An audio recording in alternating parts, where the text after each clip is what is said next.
Se você se identificou com esse assunto, fica comigo até o fim, porque o que vamos falar aqui pode desmontar a forma como você enxerga a si mesmo e as suas relações.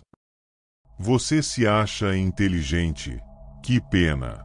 Deve ser solitário demais aí em cima, olhando todo mundo de cima para baixo e se perguntando por que ninguém te entende. Talvez seja porque ninguém tem paciência para quem vive tentando provar que vê além, mas no fundo só enxerga a própria vaidade espelhada nos outros. A inteligência, quando é de verdade, não produz orgulho. Produz angústia.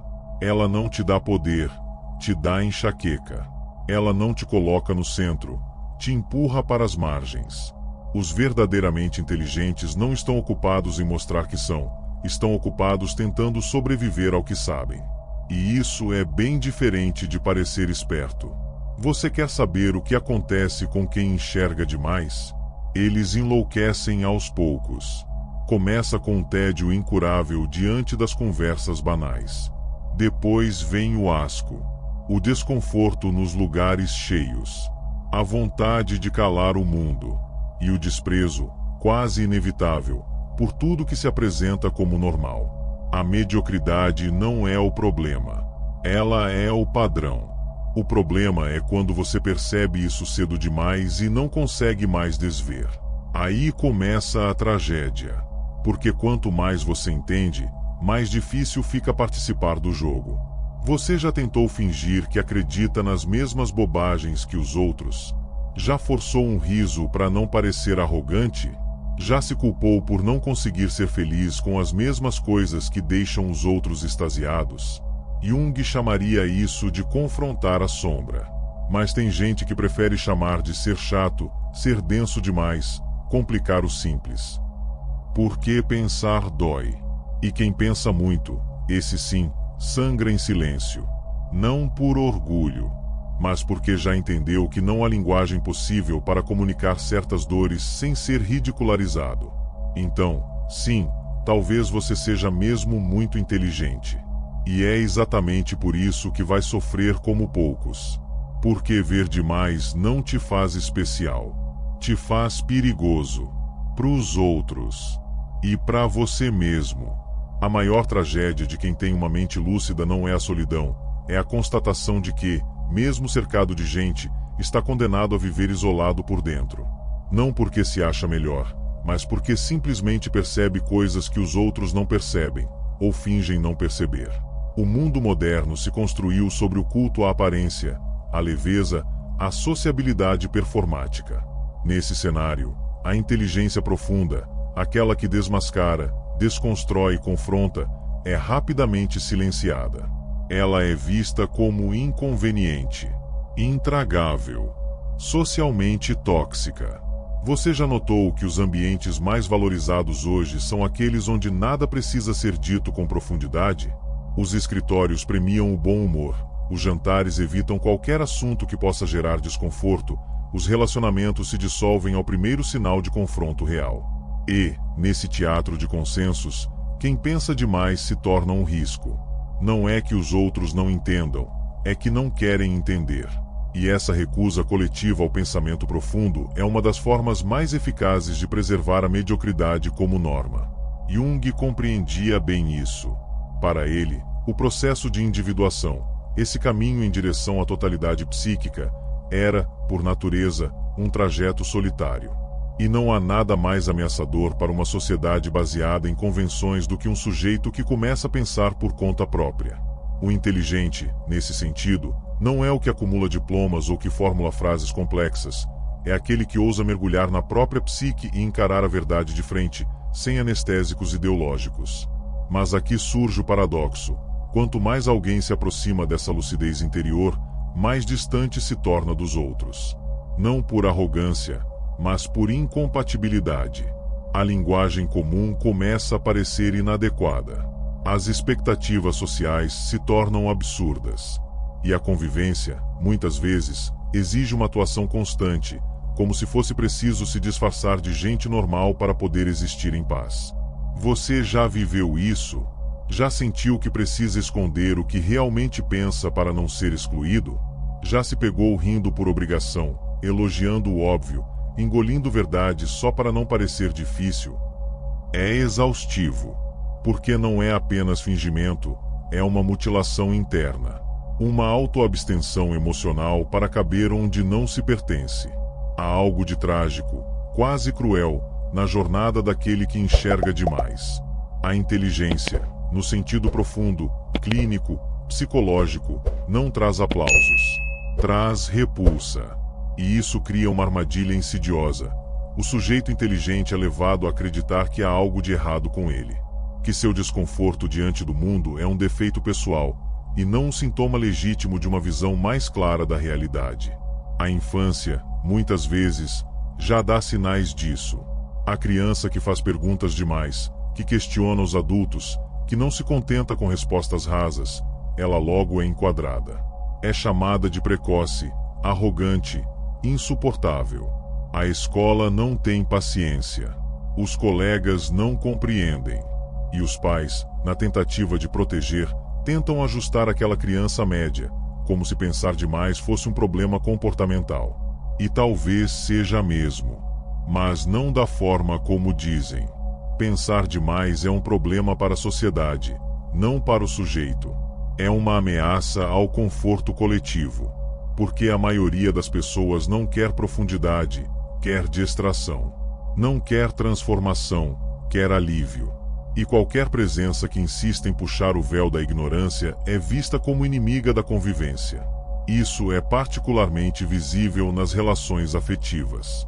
Tente ter uma conversa séria sobre autenticidade, sofrimento psíquico ou padrões inconscientes no primeiro encontro. Veja o que acontece. As pessoas querem leveza, superficialidade, reciprocidade emocional baseada em prazer imediato. A inteligência introspectiva, aquela que questiona os próprios afetos, os desejos ocultos, os mecanismos defensivos, essa não é atraente. Ela cansa. Ela assusta.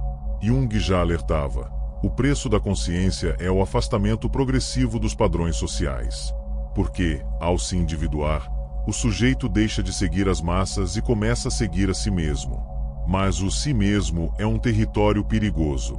Nele habitam sombras, traumas, impulsos ambivalentes, verdades que não combinam com o que a sociedade espera. E quem ousa caminhar por esse território precisa de coragem para sustentar o peso do que vai encontrar. É por isso que tantos fogem. Não da inteligência em si, mas da responsabilidade que ela impõe.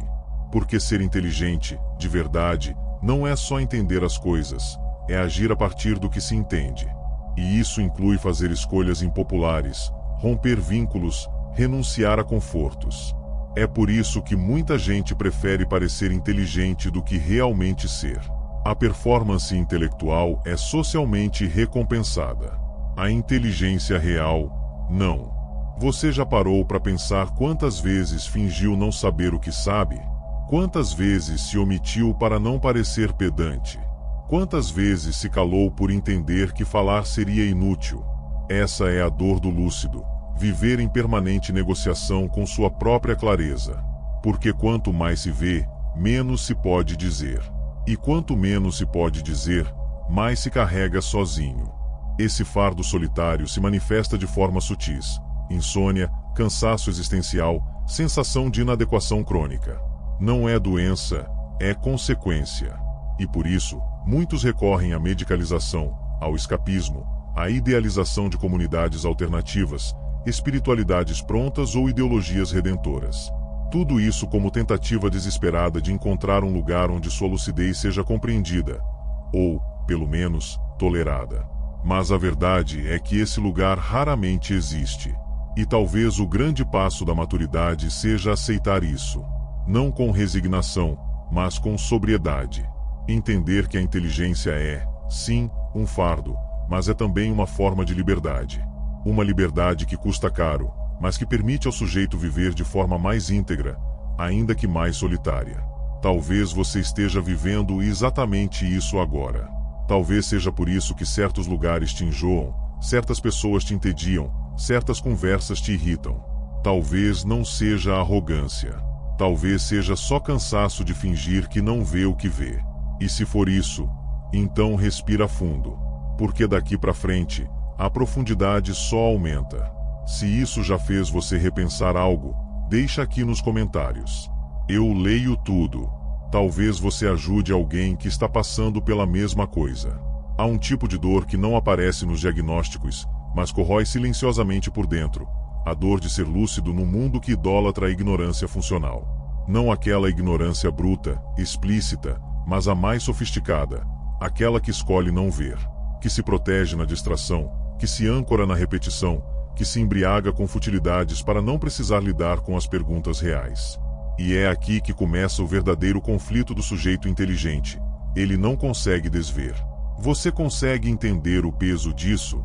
É como estar num teatro em chamas onde todos seguem dançando. Você tenta avisar, mas ninguém te escuta. Então você grita. E te chamam de dramático. Você insiste. Te acusam de negatividade. Até que um dia, você se cala. E passa a conviver com a certeza de que ver demais não é uma bênção, é uma sentença de exílio. Na lógica junguiana, isso representa a emergência do self, aquela instância mais profunda da psique que não se contenta com a adaptação social. Quando o self começa a se manifestar, ele inicia uma guerra silenciosa contra a persona, essa máscara que usamos para sermos aceitos. E o problema é que, quanto mais inteligente o sujeito, mais rapidamente ele percebe a falsidade dessa máscara. E mais cedo se vê num impasse, continuar se ajustando para pertencer ou assumir a própria verdade e se afastar do rebanho. É nesse ponto que o sofrimento psíquico se intensifica, porque a maioria das pessoas nunca chega a essa bifurcação. Elas vivem e morrem identificadas com a persona, e colhem, em troca, um certo conforto social. Já o lúcido não tem essa opção. Ele é empurrado para a individuação antes de estar preparado. E quando isso acontece cedo demais, na adolescência, por exemplo, o estrago pode ser profundo, porque ele ainda precisa do pertencimento, ainda depende do olhar do outro, ainda quer ser amado. Mas já não consegue mais fingir. Você lembra da primeira vez que percebeu que as pessoas não eram tão boas quanto diziam ser? Ou quando entendeu que a escola não educava, apenas domesticava? Ou quando descobriu que o amor romântico, da forma como te ensinaram, era mais um mito do que uma experiência possível? Esses choques de realidade são marcos do despertar da consciência. E uma vez desperto, o sujeito se torna incapaz de voltar a dormir. Mas não se engane. Essa lucidez não é um domingo. É um processo violento de desenraizamento, de ruptura com as ilusões que mantêm a maioria viva. E é aqui que a mediocridade entra como fator estabilizador da sociedade. Ela não é apenas tolerada, é incentivada. Porque é a mediocridade que permite a fluidez das interações, a previsibilidade dos comportamentos, a repetição das rotinas. Ela é a cola invisível da convivência superficial. O sujeito inteligente, quando não está suficientemente integrado, representa uma ameaça a essa ordem.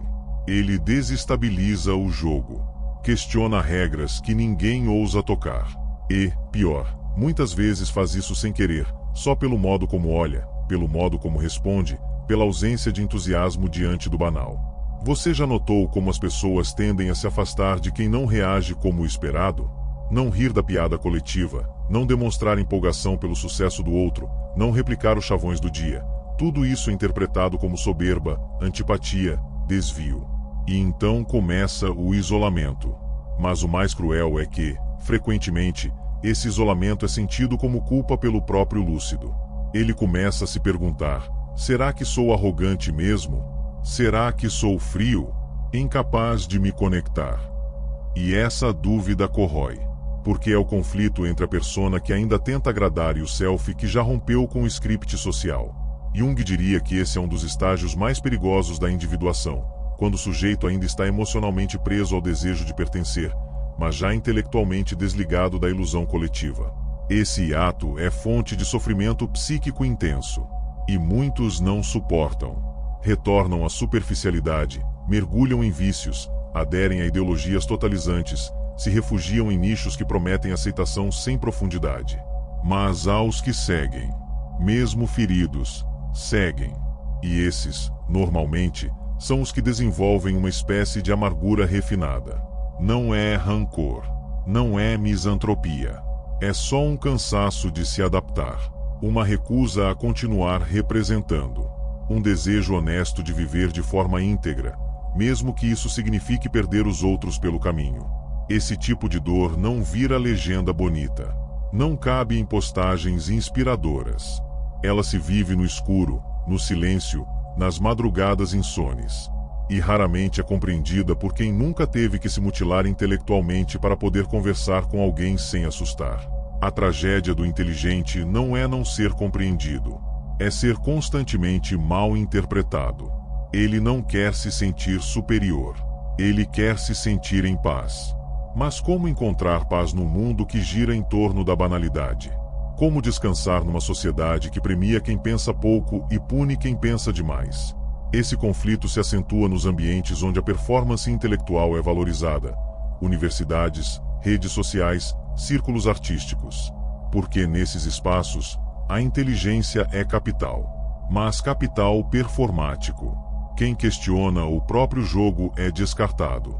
Quem ousa ir além das fronteiras do discurso aceito é cancelado, silenciado ou ridicularizado. E então, o lúcido se vê diante de um novo dilema: continuar jogando para manter algum pertencimento ou abandonar o palco de vez. Você já esteve nesse ponto? Já pensou em desistir de tentar ser entendido? Já cogitou que talvez o erro não esteja em você, mas no cenário todo? Talvez seja hora de aceitar que inteligência e pertencimento raramente caminham juntas. Jung alertava para o perigo de uma consciência inflada, aquela que se acha acima dos outros e se isola por arrogância. Mas há também o perigo da consciência mutilada, aquela que se cala por medo. E entre esses dois extremos, vive o conflito diário de quem enxerga demais. Não há saída fácil, mas há uma escolha. Você pode continuar fingindo que não percebe o absurdo à sua volta, ou pode aceitar que sua dor é proporcional à sua clareza, e escolher viver a partir dela. Sim, vai doer, mas vai ser real. E, num mundo saturado de fingimentos, isso já é muita coisa. Se esse vídeo está te incomodando, é um bom sinal. Curte, compartilha com alguém que precisa escutar isso e vamos juntos mais fundo. A inteligência, quando amadurece, deixa de buscar aplauso. Ela começa a buscar silêncio, porque é no silêncio que o real se revela. E o real, para quem enxerga demais, não é bonito. É duro, caótico, ambíguo. O sujeito lúcido não se impressiona com o verniz das aparências. Ele sabe que todo ideal coletivo esconde uma verdade insuportável. Que todo comportamento repetido esconde um medo não elaborado. Que todo otimismo exacerbado esconde uma angústia negada. É por isso que, em muitos casos, a verdadeira inteligência se manifesta como melancolia. Não a melancolia depressiva, patológica, mas a melancolia existencial, esse estado de alma que nasce do confronto entre a consciência aguda e a precariedade do mundo. Jung entendia isso quando afirmava que tornar-se consciente é um ato profundamente doloroso. Porque implica reconhecer as próprias sombras, sim, mas também reconhecer a sombra do coletivo, do outro, do humano em geral. E é aqui que a filosofia se torna uma aliada brutalmente honesta. Schopenhauer, por exemplo, já dizia que quanto maior a inteligência de um indivíduo, mais ele tenderia à solidão. Não por misantropia, mas por incompatibilidade estrutural. Ele observava que o homem verdadeiramente sábio se basta. Não porque não precise dos outros, mas porque compreendeu que a companhia, quando não é autêntica, se transforma em ruído. E que o ruído é um veneno para o espírito. Essa constatação parece elitista para quem ainda não entendeu a profundidade do que está sendo dito. Não se trata de se considerar melhor, mas de perceber que o mundo gira em torno de distrações vazias, e que a mente lúcida não suporta mais viver de anestesia. Quando Schopenhauer fala de isolamento, ele fala da escolha trágica que o sujeito lúcido precisa fazer para preservar sua sanidade. E essa escolha, embora pareça racional, é, na verdade, uma exigência psíquica. A mente que pensa demais precisa de silêncio para não se corromper. Jung complementaria essa ideia com sua noção de individuação. O caminho da individuação é, em essência, um processo de descondicionamento. É abandonar o que se é para tornar-se quem se é. Mas esse tornar-se não é glamouroso. É um desmoronamento. O sujeito que inicia esse percurso começa a perceber o quanto está colado em máscaras sociais. E a inteligência, nesse ponto, se transforma em bisturi. Ela corta os véus, revela os contornos, expõe o que estava escondido. Mas há um problema: o bisturi não tem como não ferir.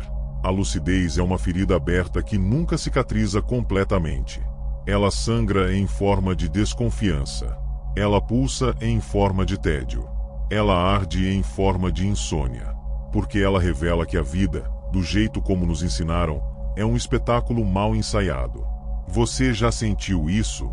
Já teve a impressão de que tudo à sua volta é ensaio, e que só você parece ter recebido o roteiro errado?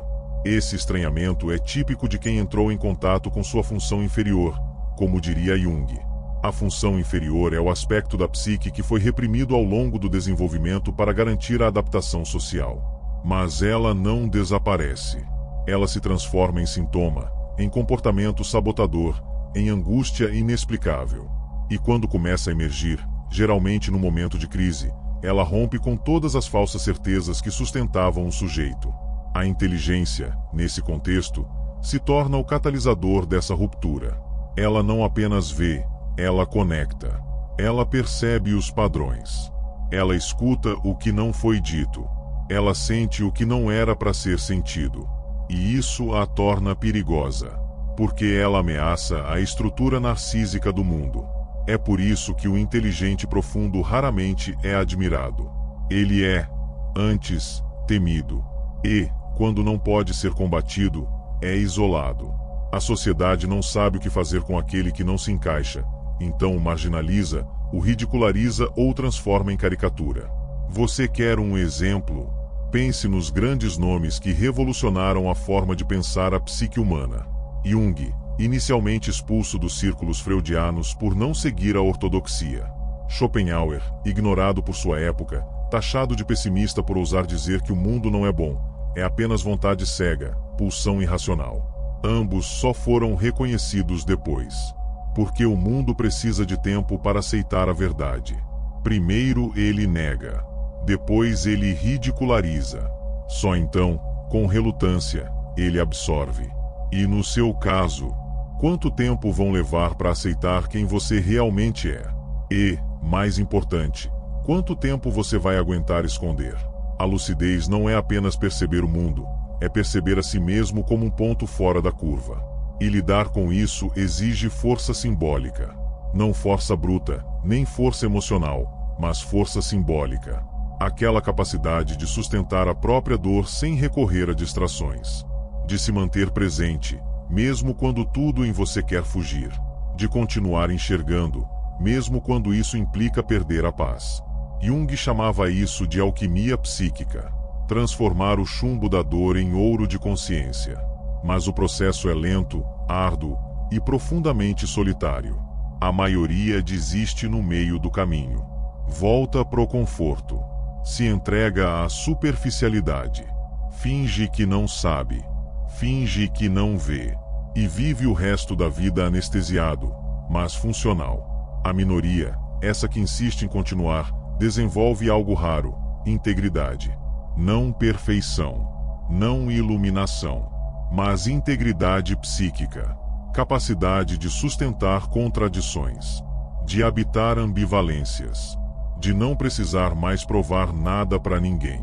Essa é a verdadeira liberdade da inteligência madura. Ela não busca ser compreendida. Ela busca ser verdadeira. E, por isso, aceita o preço da solidão com a dignidade de quem entendeu que não há outro caminho. Talvez você esteja exatamente nesse ponto. No meio do processo. Perdido entre o que já não serve e o que ainda não se revelou. Se for o caso, não se apresse. Não tente se adaptar à força. Não tente ser o que esperam de você. A dor que você sente não é defeito. É sinal de que sua lucidez ainda está viva. E enquanto ela viver, ainda há esperança de que você não se traia. Chega um momento inevitável em que o sujeito lúcido precisa tomar uma decisão clara. Ou continua tentando caber onde nunca coube, ou finalmente aceita que o problema não é a sua forma, mas o molde. E apesar de parecer libertador, esse ponto de virada costuma ser violento. Ele exige que você encare a quantidade absurda de energia que gastou tentando ser aceito. Mesmo que tenha passado a vida repetindo para si mesmo que não liga. Mesmo que tenha usado a ironia como armadura, a inteligência como escudo e o cansaço como desculpa. Mas agora, com o corpo falando, com a mente saturada e com as relações escorrendo pelos dedos, você já não consegue mais sustentar a farsa. A verdade começou a vazar. E por mais que tente ignorar, você já sabe. O que incomoda não é o mundo. É a dissonância entre o que você sente e o que finge ser. Jung chamaria esse momento de limiar. É o início da individuação real. Não o conceito de livro, mas a experiência crua. É quando você abandona a tentativa de se encaixar para buscar coerência consigo mesmo. É quando para de negar o que sente para não ferir expectativas. É quando entende que continuar tentando caber em ambientes que exigem que você esconda sua lucidez é uma forma sofisticada de suicídio simbólico. E por mais que soe drástico, é disso que se trata. Você está se apagando. Aos poucos. Cada vez que se cala quando tem algo importante para dizer. Cada vez que ri por educação. Cada vez que elogia o medíocre para manter a harmonia. Cada vez que finge estar à vontade numa conversa que, na verdade, te esvazia. Isso não é gentileza. É autoabandono. A maioria das pessoas não percebe, mas você sim. Você percebe as microviolências das relações, os jogos de poder escondidos em frases casuais, os afetos condicionais que se disfarçam de amor. E essa percepção, por mais que te machuque, não é defeito. É seu diferencial. É sua lucidez tentando te manter íntegro. Mas o que fazer com essa clareza? O primeiro passo é parar de se culpar por ver demais. Você não é exigente, nem frio, nem arrogante. Você apenas cansou de fingir que o superficial é suficiente. E não é. Não para você. Não mais. A sua dor não vem do excesso de pensamento, mas da tentativa de conter o que pensa. Ela nasce da mutilação contínua que você se impõe para ser digerível. Para ser bem visto. Para não ser o estranho da sala, o chato do grupo, o intenso do relacionamento. Só que chegou a hora de parar. De parar de se adaptar onde a adaptação significa se diminuir. De parar de transformar sua profundidade em piada para ser aceito. De parar de trair sua inteligência emocional para preservar vínculos que só existem porque você se esconde. Você já entendeu que isso não funciona mais. O corpo está dizendo. O sono, a respiração, o desejo. Tudo em você está pedindo outra coisa. E essa outra coisa não é mais um ambiente novo, um trabalho novo ou um grupo diferente. É você. Mas inteiro. Jung nos lembra que o processo de integração exige coragem para abandonar o ideal narcísico de aceitação. Isso significa, na prática, abrir mão do sonho de ser compreendido por todos. Não por misantropia, mas por sobriedade. O sujeito lúcido precisa parar de buscar espelhos em toda parte. Precisa aceitar que sua forma de perceber o mundo é rara, e por isso mesmo, solitária. Mas essa solidão, quando é fruto da coerência, é mais nutritiva do que qualquer companhia baseada em performance. Você já parou para pensar quantas versões suas você construiu para caber? E quantas você continua carregando mesmo depois de ter percebido que elas não servem mais? Esse excesso de versões é o que adoece. Não é a inteligência. É o esforço constante de recalibrar a própria essência para não ser excluído. Isso cansa. Isso gera raiva. Isso corrói. Então aqui vai uma provocação honesta. E se você decidisse, pela primeira vez, não se ajustar? E se em vez de esconder sua lucidez, você a colocasse à frente, não como ataque, mas como filtro, não como arrogância, mas como critério? Isso mudaria tudo. Não de imediato, mas mudaria. Você perderia alguns vínculos, mas começaria a atrair outros que reconhecem a verdade no seu olhar. Você se sentiria mais sozinho em alguns espaços, mas nunca mais se sentiria dividido. Você deixaria de ser o simpático, mas ganharia algo que nenhum esforço de pertencimento jamais conseguiu te dar: paz interna. Essa é a paz de quem sabe o que vê e escolhe não negar. De quem parou de romantizar a aceitação coletiva. De quem entendeu que a autenticidade é mais vital que aplauso. Essa é a virada silenciosa do sujeito lúcido. Ele não se torna insensível. Ele se torna inteiro. Ele para de buscar o olhar do outro para validar o seu. E começa a sustentar o próprio olhar, mesmo que ele incomode. Esse é o início da sua liberdade. Antes de continuar, este também é um espaço para fazermos amizades. Vamos nos conhecer melhor. De qual cidade você está assistindo a esse vídeo? Eu estou em Campinas. E você? Tem gente que nasceu para se encaixar. E faz isso com uma elegância invejável.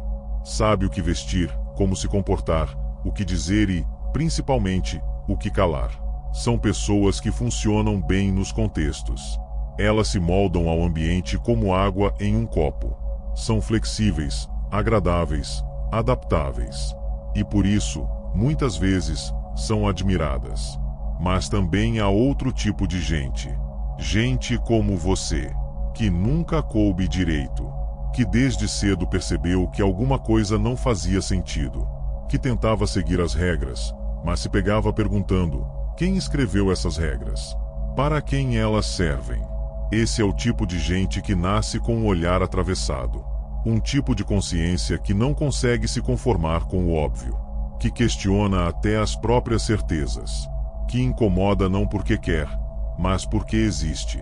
Gente que carrega uma espécie de ruído interno que não cessa. Uma inquietação que não tem nome, mas tem consequência. E uma dessas consequências é essa dor crônica que você sente. Essa sensação de estar no lugar errado, cercado de pessoas que parecem viver num filme diferente do seu. Essa frustração com o raso, com o ensaio, com o excesso de palavras vazias e gestos automáticos. Essa vontade de ir embora mesmo quando está tudo aparentemente bem. Você não está quebrado. Está lúcido. E a lucidez, ao contrário do que dizem por aí, não traz leveza. Ela pesa. Ela incomoda. Ela silencia. Ser inteligente no mundo que valoriza a ignorância polida é caminhar entre ruínas tentando manter a dignidade. É saber que sua dor não será compreendida, apenas diagnosticada. É perceber que seus silêncios dizem mais do que muitas falas, mas ninguém está escutando de verdade. É viver numa frequência onde a maior parte das pessoas não consegue alcançar. E essa frequência, embora verdadeira, cobra. Cobra relações mais curtas. Cobra encontros mais raros. Cobra escolhas difíceis. Cobra uma solitude que, por vezes, rasga. Mas se você chegou até aqui, é porque já entendeu. E entender é o que te salva. Não no sentido romântico da palavra, mas no sentido existencial. A lucidez, quando não mais negada, começa a organizar o caos. Ela não resolve tudo, mas esclarece. Ela não cura de imediato, mas aponta o que não pode mais ser ignorado. E quando isso acontece, o jogo muda. Você para de tentar ser o que não é. Para de se desculpar por ver o que ninguém mais vê. Para de traduzir sua dor para a linguagem dos outros. E começa, finalmente, a viver com a sobriedade de quem aceitou que a verdade tem um preço, e está disposto a pagá-lo. É nesse ponto que a sua inteligência começa a se transformar em caminho, e não mais em castigo. Porque agora ela não é mais usada para se proteger, mas para construir. Não para provar, mas para sustentar. Não para impressionar, mas para viver. E a partir daqui, tudo muda de lugar. Você começa a atrair pessoas que não têm medo de profundidade. Pessoas que reconhecem sua lucidez não como ameaça, mas como convite. Você começa a escolher ambientes que não exigem que você se esconda. Você começa a se aproximar de ideias que não pedem para serem decoradas, mas experimentadas. É como sair de um teatro mal ensaiado e finalmente respirar ar puro. O mundo continua barulhento, mas agora você sabe onde está o silêncio. Os ruídos continuam, mas você já não precisa mais gritar. As perdas seguem acontecendo, mas agora você entende o que está ganhando. Você ganha a si mesmo. E essa é a maior revolução que alguém pode viver. Não a revolução externa, cheia de frases prontas e gestos heróicos. Mas a revolução íntima, silenciosa, de quem decidiu parar de fugir da própria clareza. De quem aceitou que ser quem se é pode custar caro, mas custa ainda mais não ser. Então fica aqui um último convite, talvez o mais difícil de todos. Pare de esperar que o mundo te acompanhe. Pare de esperar que os outros te entendam. Pare de negociar sua lucidez por afeto. Pare de reduzir sua inteligência para caber no vocabulário de quem não quer escutar. Você não é difícil demais. Você apenas parou de se contentar com o pouco. E isso não é defeito. É maturidade. A maturidade de quem cansou de se esconder. A coragem de quem já sofreu bastante para saber o que não quer repetir. A dignidade de quem aprendeu a se manter inteiro, mesmo quando está sozinho. E isso, ninguém tira de você. Se algo aqui te atravessou, esse canal pode te ajudar a continuar cavando. Se inscreve, deixa o like e, principalmente, não foge do que te provoca.